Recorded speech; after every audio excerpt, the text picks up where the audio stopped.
आवडलं का नाही? हा मग हे पहा सगळं झालं, आता फक्त आरती करायची राहिली.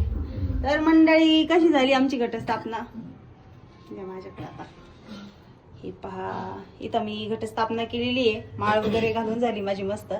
आणि हा सगळा असाच केलेला आहे मी नारळाला. कसा झालाय कमेंट करून नक्की सांगा.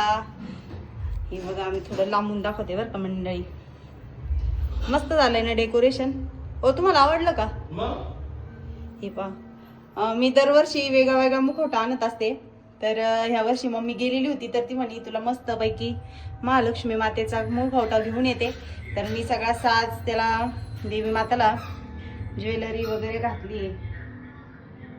मस्त साक्षात महालक्ष्मी माता आल्यासारखंच वाटतंय.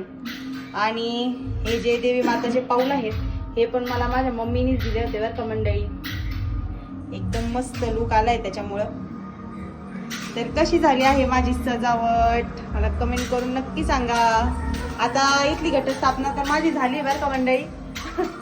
मला आता इथून शेतामध्ये जायचंय. शेतामध्ये जे आमचं म्हसोबा महाराजांचं मंदिर आहे त्या ठिकाणी पण मला मस्त छान घटस्थापना करायची. त्या ठिकाणी फक्त अशी मी घटस्थापना करत असते.